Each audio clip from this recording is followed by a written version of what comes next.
So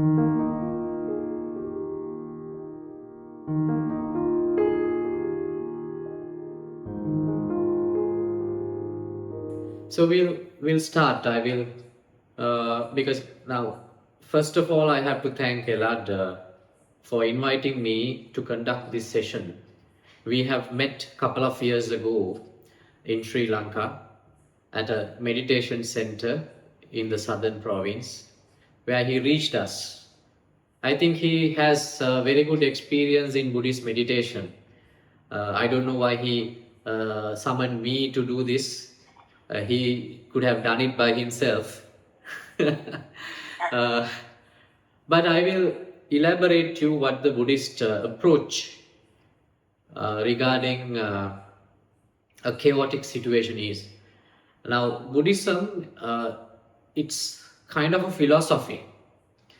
It's actually it has a psychological approach which discuss about the human mind. It has no magic, or it has no that it is not about providing material things to people. It always shows a way how to keep our mind strong in a difficulty, how to overcome the mental suffocation in one's life. Now, you have to realize when we say suffocation, suffering, there are two types of suffocation in our life. One is mental suffocation. The second one is the bodily suffocation, the suffocation to the body. Mental suffering and the bodily suffering. Buddhism gives an answer for the mental suffering part, not to the bodily suffering. So if you are hurt, if you are suffering from a bodily illness, you have to go to a physician. There is no other option. You have to take medicine. It can be alternative medicine or the Western medicine, whatever it is. Buddha has nothing to do with the body suffocation.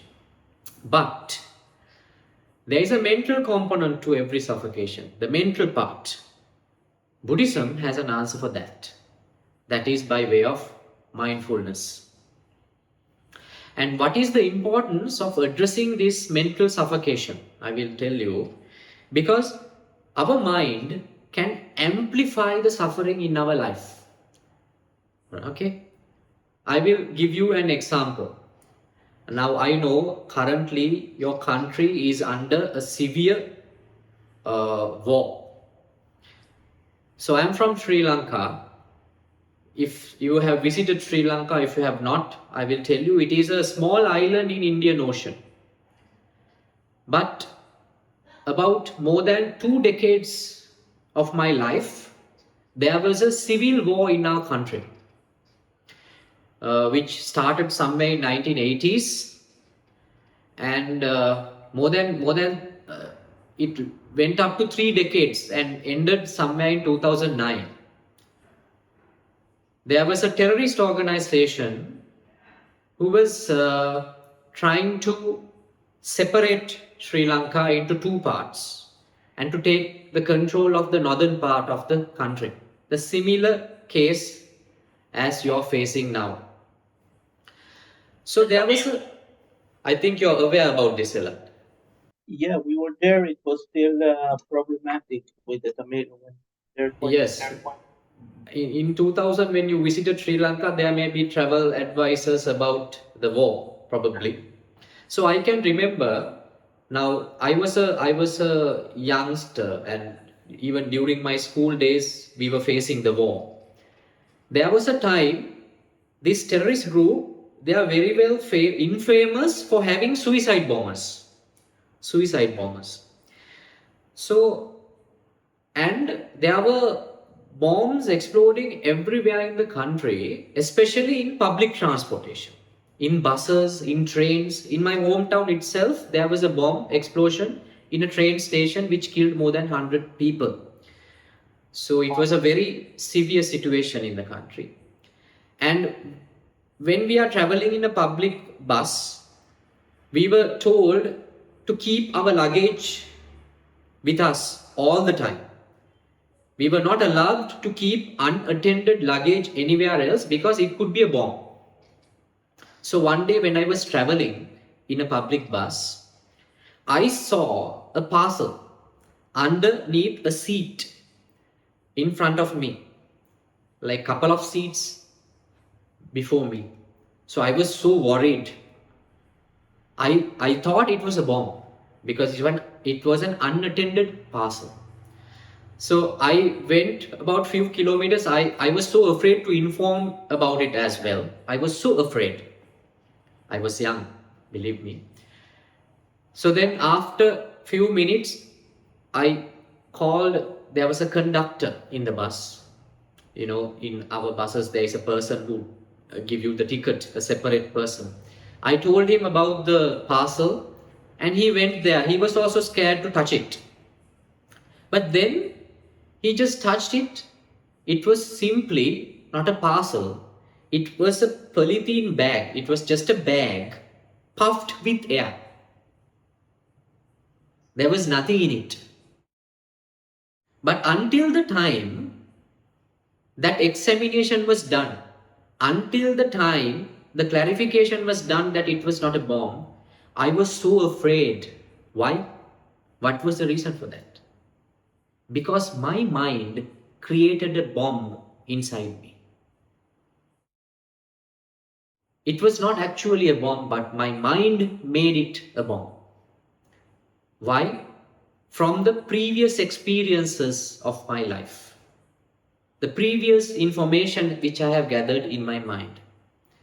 But I was so naive, I was so ignorant those days. I did not realize, I had no realization about the mind, that the mind can create illusions like that. The mind can create illusions like that.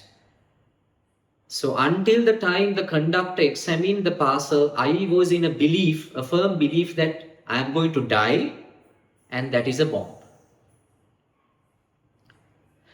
So can you see what our mind can create in unnecessary events, and it can make us suffer because of that? So it was not only about that. Everyone in the country was so scared to travel in public buses because the mind was creating a lot of imaginations, illusions about what is going to happen from the previous experiences gathered by the mind. But nobody could see that it is just a creation of the mind. So then Buddha also saw this. That was his study about the human mind. That is how he became enlightened. He also underwent such trauma in his mind, and then he realized it is not all about what is actually there. It is all about what mind creates about it. It is not what the mind cannot perceive the reality. It can only create an illusion in the mind. So then he understood a technique.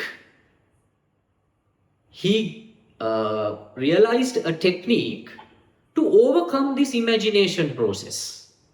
To overcome this imagination process. And that technique is called mindfulness. Mindfulness. Right? That is what we are going to talk today. Mindfulness means studying about, being enlightened about the mechanism of the mind. If you are not aware of the mechanism of the mind, your mind can always create illusions and take you on bad trips, bad imaginations, as it happened to me sometimes back in a bus. It happens almost every day in my life those days during the time of war. I'm pretty much sure the same thing is happening to you right now. Because of the experiences that you have had before, and also from the information that you gather from the news or Facebook or any other social media, That information creates an imagination inside you, an illusion, and you dwell in that illusionary world, and most of the larger proportion of your mental suffocation comes from that illusion. Do you understand? So I will tell you as an example now, when a person, you know that nowadays cancer has become a severe disease. People die from cancer. Many people. It is incurable in most of the instances. But do you know that a person, if the doctor inform the patient that you are suffering from cancer, he starts to overthink about his illness. But if he is unaware of the fact that he has cancer, sometimes, most of the time, he will only undergo the bodily suffocation. There is an experience in my life in that case. One of my friend's father, he was an alcoholic. He had a drinking issue. So his kidneys were damaged and he was hospitalized due to the kidney failure. When the kidney examinations were done, they did a biopsy also and find out he has a cancer as well in his liver. So he has a kidney failure and a liver cancer. He was bedridden. But then we decided, my friend and myself or his relatives, not to inform the father about the cancer. He was only aware of the kidney failure. He was admitted to the cancer hospital. He didn't know that he was taken there. He was in an ambulance and taken directly to the ward. He did not know that he is in the cancer ward. Until his demise, he did not know that he had a cancer. He never discussed because he did not know. But his relatives, his wife, and my friend, his son, everyone was devastated of the fact that his father and her husband has a cancer. Only the relatives knew and they suffered. But the patient did not. Why? He did not know about it. Can you see the trauma that the mind can create apart from the bodily suffocation that we undergo? So what happens here is our bodily pain can be amplified by the mind. Generally, if you are suffering from a disease, incurable disease, only the bodily pain will only amount to 20% of the total suffering. Rest of the 80% comes from the mental component. So if you have the realization about this mental component, how it creates that unnecessary 80% of suffocation, you can reduce 80% suffering from your life. 80% suffering from your life and deal only with the bodily suffocation which actually exists. Do you understand? So how do you do that? Right? So how do you do that? I will tell you a story from Gautam Buddha's time. There was a lady, she had a baby, right? She loved her a lot, an infant. Unfortunately, that infant died. She couldn't accept it. She was in a total denial about the fact that her infant is dead. So she did not allow anybody to bury this corpse. She was holding to it and trying to breastfeed the dead child. And she went from a doctor to another doctor seeking for medicine, saying that her child is in a sleep and he is not waking up and he is not drinking milk. But actually the infant is dead. So she went from one doctor to another, and ultimately she went crazy. She became a psychopath. She was crazy and holding a dead child and wandering across the streets seeking for a cure for his dead child. So then she went to a city where Gautam Buddha was also living by the time. And there was one gentleman. He realized that this lady need somebody to address the issue in her mind and directed her to Gautam Buddha, saying that there is a doctor in that temple who can cure your child. Go to him. So she was so happy and went to visit Gautam Buddha along with the dead body of the infant, and told Gautam Buddha about the problem now, saying that the child is not waking up and not feeding, is not drinking milk from her. So Gautam Buddha also realized the fact that the boy is dead, the infant is dead, and she is not in a good condition mentally. So he gave her an advice. He said, yes, I have a cure for this. I can cure your son. I will promise you I will cure your son. But you have to bring some things to make the medicine. I need something from the market or from somewhere that you can find it to make the medicine for your baby. So she said, yes, I will definitely find it. What do I have to bring for you? So Gautam Buddha said, you have to bring me sesame, a handful of sesame, sesame seeds. So then the lady said, oh, it's very easy. I will go to the market and buy it for you. I have money. I can ask it from a friend also. Then Gautam said, no, it can't be just sesame seed. You have to bring me sesame seed from a family where no one has died in that family. You have to bring me a fistful of sesame seed from a house where no one has died.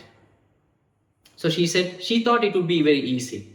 And she went to the first house and asked for sesame seed. They gave the sesame seed, and then she inquired, has anyone died in your family? The person in the house said, yes, my grandmother died yesterday. So then she said, okay, I can't accept sesame from you. I will move on to the next house. She went to the next house and asked for sesame seed, and then asked the second question, has anyone died in your family? Oh, my uncle died a month ago. So she moved on to the next one. Likewise, she went all across the street from house to house, asking just for sesame seed and seeking for a house where no one has died. Ultimately, when she went from house to house, sometimes after she realized one fact. What is it? She could not find any household where there is no one has died. So she realized that she was in a denial of the fact that the death is obvious. She realized the fact that death is an obvious factor, and then she came back to the normal condition in her mind and went to a cemetery, buried the dead corpse, went back to Gautam Buddha and said, I don't need medicine for my child. I have recovered. I have recovered from my trauma. And just tell me the path to find out more about this mind which made me crazy, which made me lost in my own imagination. So Gautam Buddha helped her to overcome the rest of her suffering as well, and she became enlightened afterward. Do you understand? So from that story, there is a good lesson and a point about the human mind. You have to realize when you are in a difficult situation, we are always at a denial about the difficulty. We think that difficulty should not come to us. We always deny the fact that there is a difficulty. Until you deny the current situation of your country, until you deny the current situation of your family, until you are in that denial, your suffocation will last up to that point. But in the very moment you accept whatever happens around you as it is, acceptance as it is, that will give you a great relief in mind. That will definitely give you a great relief in mind. So the best thing to overcome suffering in a difficult situation, the first and foremost thing is accept. So that is the reality. This is the reality. We have to face it. There is no way we can hide from it.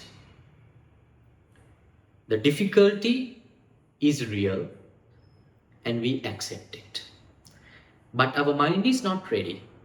Then we have to see that nature of the mind, that denial. Once you realize the denial is there by being mindful about the mind, then the suffocation will gradually dilute, the mental suffocation. Now let's say somebody get caught in a crossfire and he will be shot and his right arm to be amputated. Now he has lost one arm, right? Until the time that he accepts the fact that his right arm is no longer there, he will suffer about it. But when you accept the fact that, okay, my right arm is not there, then the suffocation goes off. Similarly, you can do it to any issue in your life, any disease, any illness. Let's say I'm suffering from cancer. At the time I accept the fact that I am suffering from cancer, majority of my mental suffocation will go away. At the time I accept the fact that Sri Lanka is currently in economic crisis, at the time that I accept the fact that Sri Lanka is a bankrupt country, you know that is the real situation here. We are undergoing so much difficulty. People are searching, struggling for food, struggling for medicine, struggling for survival. Many, the poverty has risen twofold or threefold. But until the time we accept the fact that there is a problem in the economy, we will suffer about the things that we have lost. Now, if a regular family, from the earning that they had for a month, they had a good life before, 1 year before. But now from the same salary, they can't afford the things that they have had before. So the luxury level has gone down. The status of life, the standard of living has gone down. And then they suffer about it, complaining that we don't have the luxury, our standard has gone down. But when we accept the fact that it has happened, the mental suffocation will go away. Because there is no point of worrying from the mind. Only you should worry about the things which happens around you. So how this worrying from the mind happens? It happens when you are not mindful about the imagination. What happens in our life? A thought comes into the mind out of blue, from nowhere. Let's say you're worried about your daughter, you're worried about your son. You get the thought about your son. Then you start to think, oh, where is he? Has he had his breakfast? Is he safe? Will he come tonight? Is he studying properly? So you create that imagination, the chit chat in the mind, the talk in the mind. It started from a single thought about your son. Then it created a whole story. It's created in the mind, not in reality. In reality, you may be just sitting on your couch, maybe listening to me, but from the mind, you are in an imagination. Even at this moment, while you are in this Zoom discussion, your mind may create imaginations as such. You will not listen to me at that time. You will dwell in the imagination created by the mind. So then the Buddha advised, be mindful about that creation of thought. When your mind is creating a river of thoughts, just realize that it is just thinking. Those are just thoughts, not the reality. The reality is that you are now facing a Zoom session. The illusion is that you are thinking something else. So this is the exercise that I want you to practice, to be mindful and overcome the mental suffocation that you are undergoing right now. Any suffocation that you go through in your mind is because of that imagination part, overthinking part. You can overcome that by being mindful. How do you do that? In our day-to-day life, we have not practiced mindfulness. Therefore, we will be dragged away by our imaginations. Most of the time, not only you, majority of people are always not in the present moment. Either they think about the past or they think about the future. They are always in their imagination. Only for few minutes they come to the reality. And then again, in the next second, they go back to their imagination. Now, let's say you're at your dining table, you've been offered a soup. Only for the first sip, you will be in the present moment, and thereafter, you don't know whether you have finished the soup. You might have been in an imagination. It is only for a short time that you enjoy the soup, that you enjoy the reality. Most of the time, you are in an illusionary world. So I will give you an exercise to overcome this, which was prescribed 1,000 years ago by Buddha. And also we are going to practice that exercise for a few minutes here at this session, right? Here, this is also a meditation, but it is a different kind. It is a meditation which anyone can do. It's a very easy beginner's exercise. If you have not done any meditation at all, this is the best exercise for you. There are two ways of doing that. I will tell you the first one, the most appropriate one. Right? You have to sit somewhere in any posture you want, but try to keep your spine straight. Right? You just keep your legs and hand in the most comfortable way that you can. Most comfortable way that you can. Right? If it is on a chair, that is fine. If it is on the ground, that is also fine. No worries at all. Only that you have to sit comfortably. That's what I want. Right? You sit comfortably. Right? Don't do it now. Just listen to me and I will tell you the time to start. You sit comfortably. Try to keep your upper body straight. Right? And make sure that your feet is touching the ground. Then it will be comfortable for you. You can place your hands on the thighs or somewhere, anywhere else, arms of the chair or wherever it is, which is comfortable to you. Once you sit comfortably, you simply close your eyes. Do not put much pressure on the eyelids.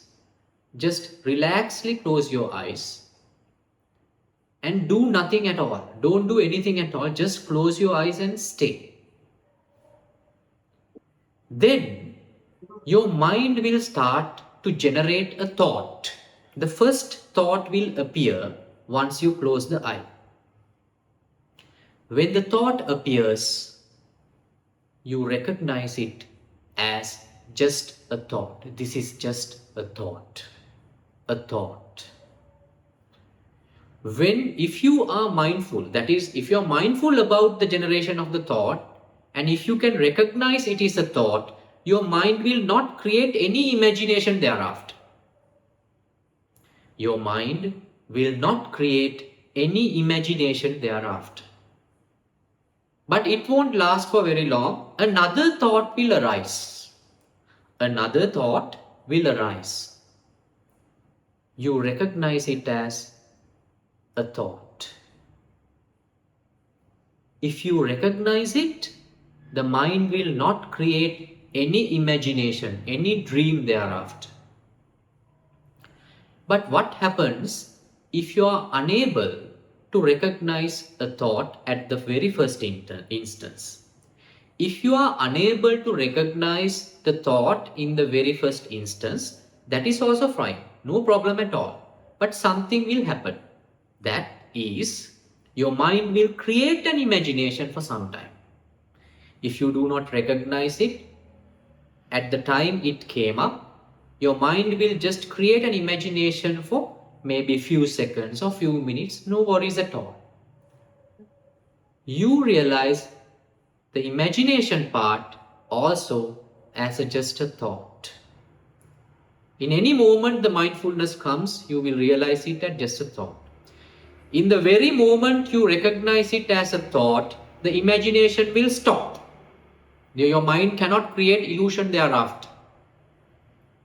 So let's say your mind creates a thought about the distress in the country, and it starts to create an imagination for 1 minute, and you recognize this is not the reality, this is just a thought. That imagination will collapse. The imagination will collapse. Now you're seated in a very comfortable position, you are in closed eyes, you're observing your mind. When the thought comes, you recognize it as a thought, you're mindful about it, then the imagination cannot be created. If you fail to be mindful, an imagination will be created for some time, but again you will be mindful and recognize it as a thought, then the imagination will collapse. So you do this exercise for 10 minutes. That's it. For 10 minutes. What you have to do, you relax. You are relaxed now. You are seated in a very comfortable posture. You are in closed eyes. You just observe your thoughts. When a thought pops up, you recognize it as a thought. That's it. It's a very simple exercise. Anyone can do that. Can we do it for a few minutes now? Yes, we'll do it for 10 minutes. I will let you know when to stop.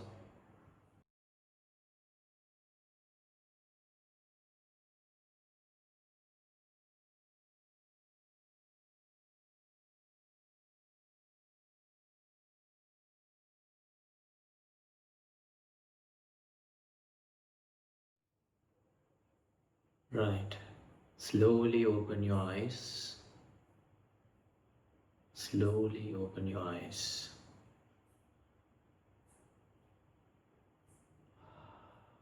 Take a deep breath. Inhale. Exhale. Another one. Inhale. Exhale. Right. So this is a very easy technique for anyone to begin with about mindfulness. Right. Uh, do you have any questions regarding the short session that we did? I would love to take some questions. I don't have a question, but I just want to share with you that I discovered right now, rediscovered the effectiveness of this technique, which I practiced a few years ago and I studied academically. And it's really a miracle because, it's not an envelope that we're facing right now. It's actually a bomb. So when the air raid sign actually goes off, it is a bomb directed in our direction. And there's really not much we can do. So maybe we can just try not to fear as much. So I tell myself, just like I don't think I'll win the lottery, I don't think this bomb is actually going to hit me. And so far it's been successful. I haven't been hit. But the mindfulness actually, practice right now has actually lowered my bodily tension. So I really thank you, and maybe we should do it more often. Yes, of course. I'm glad that you expressed your feeling regarding the situation. Now, regarding about the imminent threats, there are things that you can do. Maybe going to a safe area. Those things actually, That's for sure. That's for sure. We do that. You know, we don't happen to have a safe area really, but we go to the safest area. yes, that is enough. That is all that you can do. But then again, the mind which creates all these hassle inside, we can overcome that by this simple practice, right? So what Uh-huh. I Mhm. yes, what I say, Effective. You've done a wonderful job. yes, what I say is do it regularly every day, at least. Uh, the best time to do is right after you wake up in the morning. Let's say you're waking up at 6 o'clock in the morning. From 6 to 7, you can do this. I will give you a tip here. When you do it for 1 hour, the first 30 minutes, do some exercises. Do some exercises. Maybe a warm-up exercises where you feel some sweat in the body. Warm up your body first, right? Don't sit for meditation without warming up. Warm up your body for 30 minutes, and then the next 30 minutes you sit somewhere as you did today, comfortably close your eyes and observe your thoughts. When a thought comes, recognize it as just a thought. Just a thought. You do it, try to do it at least 30 minutes. If you at the beginning just finish it for 10 minutes, but if you can go up to 30 minutes, that's enough, right? So 30 minutes exercise, 30 minutes meditation, early in the morning, right after you wake up, every day. And after the meditation, you keep a book with you, a diary maybe. Write down the thoughts which generated in your mind for the during the session. Now you're mindful, you know what mind generated, you write down it on a book. It is like a bedhead report. It is like a diary now. You keep it, maintain that diary every day. Do you understand? Do that. It will give you, it will do magic. I will tell you, it will do magic. Believe me, it will do magic. And you can see how your mind is developing by going through the diary there afterward. You read what you have written and you will see what is happening in your mind. Now you have a record, right? If we are to conduct a session again sometimes after, we can go through that record and prescribe you what to do thereafter, right? So these are techniques. First 30 minutes warm up exercises, and right after the exercise you sit somewhere and do the meditation, and then take another 10 minutes or 5 minutes to write down what are the thoughts generated during the meditation session. Okay, so if someone by any case is in a difficulty to do this meditation, he can do something like this. This is another tip. Okay, I'm giving out all the tips possible right now. Don't focus on the thoughts. Don't focus on the thoughts.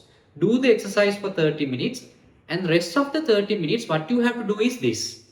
You sit somewhere comfortably in one position and just think that you're not going to move a hair in your body for rest of the 30 minutes. That's it.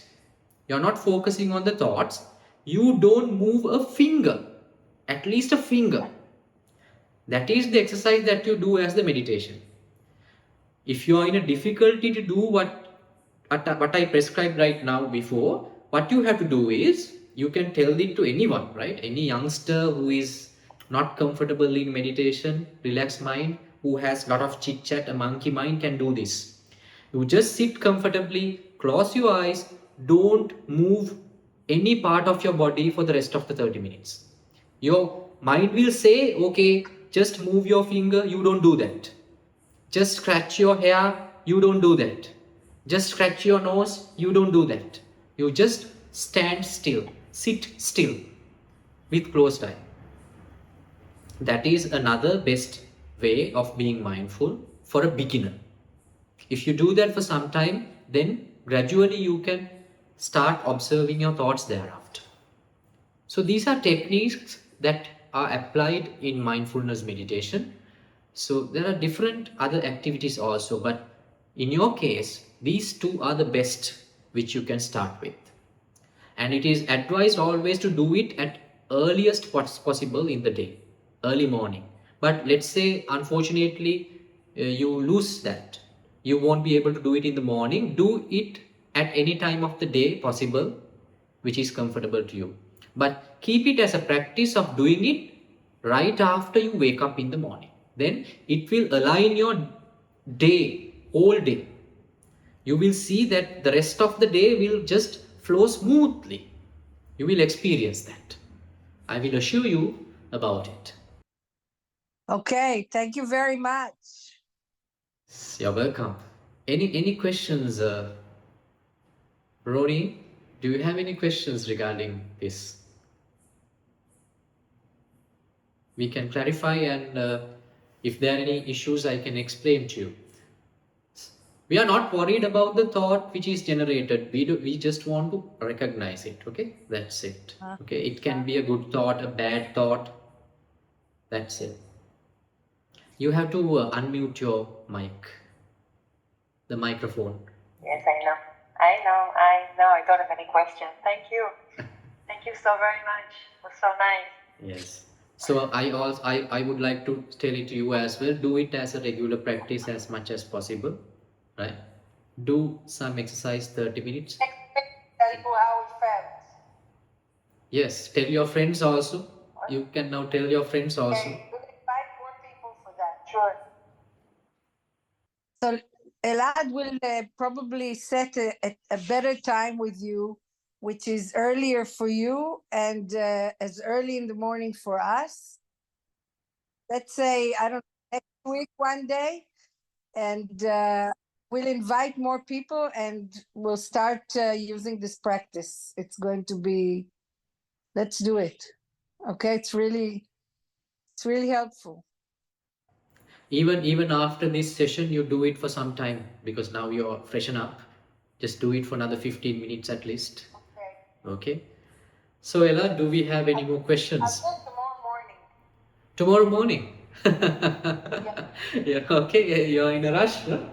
You will do it not. No, I'm not in a rush. I'm just not alone in the house. It's not. I do understand. I do understand. But maybe not tomorrow morning. I told Elad that I'm going for a visit for a couple of days. Right after my visit, we can do a. Right after you visit, let's do it with you. But I'll do it tomorrow morning on my own, as you suggested. That's great. And don't forget to write the book also, okay? Okay. Maintain a diary. Write down the thoughts which came up during the meditation. Okay. Be descriptive as much as possible, okay? Okay. Thank you very, very much. Have a great evening, night. Thank you very much for your participation also. So we will wind up the session. Elad, thank you again for organizing this lovely event. We'll meet up soon, right? Okay. Bye. Bye. Good night. Bye.